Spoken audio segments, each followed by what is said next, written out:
You know, you have gone where no Indian has gone before. You've made that leap from Chennai to Broadway. In this whirlwind that is surrounding you, does the Asian Mozart ever pause and look back at the journey where he's come from? The moment you just stand and look back, it kind of halts you. Do you remember clearly that young boy from Chennai who grew up a little before his time? Yes, I do remember. When I look back at where I started, I think destiny and God has played a major factor in my life. You were Dilip Shekhar at that time. Yeah. What was Dilip like? Almost similar, Almost similar. but more complex. You were brought up with three sisters. Yeah. Your father was a music composer and an arranger. Yeah. He brought the first synth out to India. Yeah. So there was... In fact, he got a free ticket to Japan. Got the first Korg SH7 or something. So that was your first introduction to... Yeah, synthesizers. I remember him tweaking, at the age of 5 I think, I remember him tweaking all the sounds, trying to simulate frog and night effects and stuff like that. And you must have been fascinated. Yeah. So you learnt music from him at a young age. He did teach me the basics, and then when I was 4, I remember accompanying my father to the studios. Then he fell ill when I was almost like 5 or 6. My whole 5 to 9 year old, that age was in the hospitals with him. Yes, In the Cancer Institute and all kinds of spiritual healing and all this stuff. Must have been a lot of anxiety. I didn't know much because it was life for me. That was the exposure of life for me at that stage. Maybe I thought maybe this is what destiny was that time. When somebody reads about certain thing and when they go to a playground, they think, okay, this is life, it's enjoyment. When I go to hospital, then I think, this is my life. So, and this is in a way, actually, all those things that tamed me up. Maybe I would have become I wouldn't have become a musician if all those things had not happened. And my music wouldn't have that part of melancholy.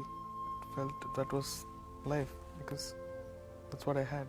You've said that it's very important, apart from knowing the ragas and everything, it's very important for that little bit of sorrow. Yeah, I think it kind of brings a melody into your life. It's the same thing actually when you fast during Ramadan, we see the hunger of the poor man sitting on the road. Because when you've always filled, you have a filled stomach always, then you don't realize the hunger and you think that it's all cool. So it's almost like that. That's true. But when your father was very ill, did you realize what was happening? Did you understand what's going on? It's a complex thing because at that time, though I don't believe in all this black magic and all this stuff, every one of my father's friends, they would say, oh, they've done this to him, they've done to Shekhar, you know. It's still a mystery for me. Your mystery, what happened to him? Yeah, you always kind of expect, okay, now after this he's going to become all right. After this he's going to become, you kind of expect that kind of thing, and then suddenly he became all right almost. He did all become all right. And 1 week later he died. Oh. Yeah, it was almost as, it seemed as though it was gaining a kind of, it's getting healed or something like that. That was very funny. But your mother must have gone through a terrible time. Yeah. With all 4 children with her and stuff like that. It was more like a struggle and family circumstances and all this stuff. Trouble. So as the only male in the family, you went out to work? I did this job called roadie. Roadie means you take the instruments and set up for other people. So that happened for 3-4 years, from the age of 10 to 13, 14.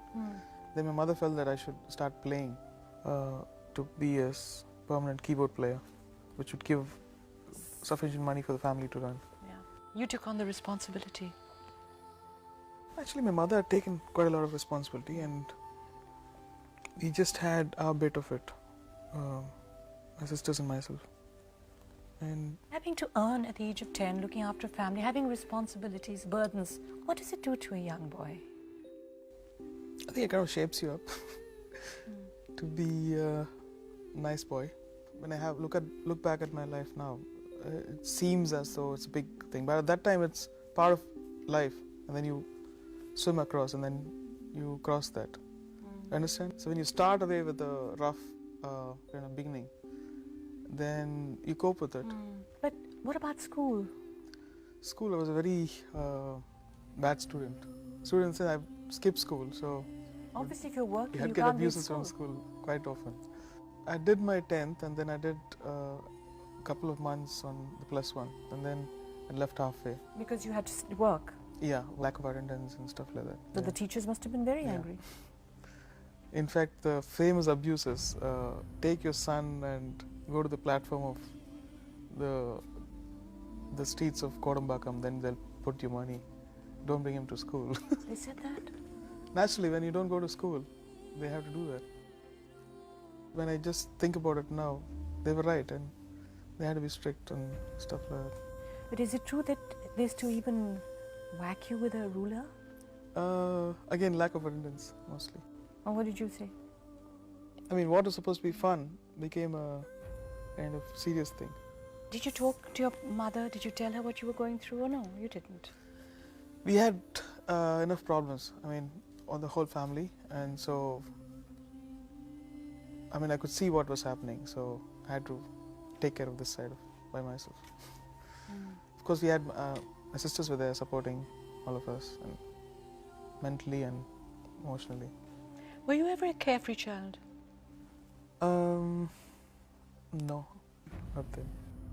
Too many questions about the future, what would happen, and things like that.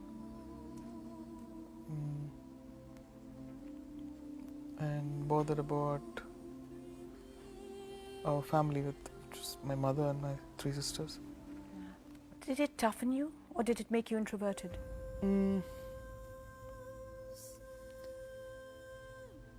It's a complex answer actually. Yes, I had these complexes about myself. What? Because of all this thing at school and about being without a father and being in music, and being in music was not cool that time. Yeah, it's like, okay, you're a musician and what we respect is government jobs, you know, that kind of thing. And you have to cross all that and believe in yourself and work hard. But one thing which was good about him was after he died, when I went playing for sessions, everyone had a very good opinion about him, and they would say, because of your father I'm here, because of your father I'm a musician, because of him I've got this house, because he used to use me in all the sessions. And so I felt good that, you know, I was born to a very nice person and a musician. Yes. But you must have grown up before your time. In a way, actually, I feel younger now than what I felt at those days. Actually, you are going through your... Yeah, exactly. That so now. reverse is happening. It's an interesting thing. In fact, just before Roja, I met all this young band and I started playing in them. Then I realized that I was a young person and I could play young music than just playing background for those weeping mothers. And because at age 23, I was like mixing with a 60-year-old and 50-year-old, very sweet people. I thought I was one among them. And then it took me probably a year and a half to realize that I was young and I could go further in my own way. But you don't have grey hair. Yeah. I mean, you have to look at life. You can't just keep complaining all your life. You have to see what you can learn from, you know, because everything says something. What I got from them is values and stuff like that, about music and about ethics and stuff, and what not to learn from them. Yeah. Musicians also have this other side, sense of complacency which they have. Okay, this is our life, this is our music, and it's forbidden to go beyond this. I think I wanted to go further than that, and every time you push yourself and do something, people always say, don't do that, it's a waste of time. I know. But it's you can't take it like that. You have to make it as a stepping stone for you.